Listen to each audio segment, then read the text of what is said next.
உறவு நீடிக்கும் அப்படின்னு வந்து சொல்கிறாங்க. ஓகே, அது வந்து கரெக்டு தான், நான் அக்செப்ட் பண்ணிக்கிறேன். இந்த பொருள் இருந்தால் உறவு நீடிக்கும் அப்படின்னு சொல்லிட்டு ஒரு சிலர் வந்து சொல்கிறத வந்து நம்ம வந்து கேள்விப்பட்டிருப்போம். ஓகேவா, கண் கூடாவே பார்த்துருப்போம். ஓகே, என்னன்னு பார்த்தீங்கன்னா ஹைஜீனிக் வந்து ரொம்ப ரொம்ப முக்கியங்க. கரெக்டாக இல்லையா? நீட்னஸ் முக்கியம், சுத்தம் வந்து முக்கியம். சுத்தம் தான் சோறு போடும். சாப்பாடு கூட இல்லாமல் இருந்துக்கலாம், ஆனால் வீடு வந்துட்டு நம்மளையே சுத்தமாக வச்சுக்கணும், நம்ம வீட்டையும் சுத்தமாக வச்சுக்கணும்.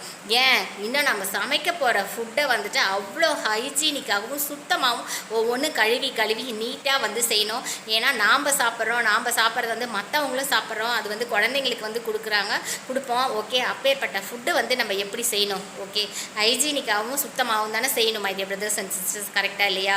ஒவ்வொருத்தர் செய்யும்போது பார்த்தீங்கன்னா அப்படியே சாப்பாட்டுக்கு எடுக்கும்போதே அப்படியே சொங்கின்னு என்ன வரும்? முடி வரும்.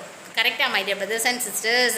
அப்படி முடி வந்த சாப்பாட்டை நம்ம எடுத்து பார்க்கும்போதே மனசெல்லாம் ஒரு மாதிரி ஆகிடும். என்னடா அது முடி இருக்கே அப்படின்ட்டு. அதுவும் நம்ம பக்கத்தில் உட்காந்து ஒருத்தர் யாராவது ஆஃபீஸ் ஆகட்டும் யாராவது பக்கத்தில் உட்காந்து சாப்பிடும்போது நம்ம ஃபுட்டில் முடி இருந்தால் அது எவ்வளோ ஒரு கஷ்டமாக இருக்கும், ஒரு ஷேமாக இருக்கும். என்னடா ஃபுட்டுலெல்லாம் முடி இருக்குது, இப்படியெல்லாம் எடுத்துகிட்டு வந்து சாப்பிட்றாங்களே. அந்த ஃபுட்டை வந்து மறுபடியுமே நம்ம சாப்பிட்டு தான் ஆகணும், வேறு வழி இல்லை. ஃபுட்டை வந்து வேஸ்ட் பண்ணக்கூடாது. ஓகேவா? அதுக்கு ஒவ்வொருத்தரும் சொல்லுவாங்க, முடி எடுத்த உடனே ஆஹா முடி வந்துருச்சா, ஃபுட்டில் உறவு வந்து நீடிக்கும். ஓகேவா? உங்களுக்கு வந்து ஒய்ஃப் செஞ்சு கொடுத்தாங்களா, அவங்க உறவு நீடிக்கும். எங்க ஃபுட்டுலலாம் முடி கிடந்தால் உறவு நீடிக்குமா? இது என்ன இதுன்னு எனக்கு தெரியலங்க.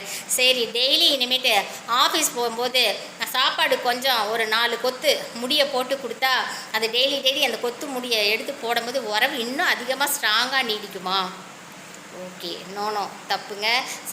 செய்கிற சாப்பாடு வந்துட்டு நம்ம சுத்தமானவும் ஹைஜீனிக்காகவும் செஞ்சு நம்ம வீட்டில் இருக்கிறவங்க எல்லாருக்கும் கொடுக்கணும், நாமளும் சாப்பிட்ணும்.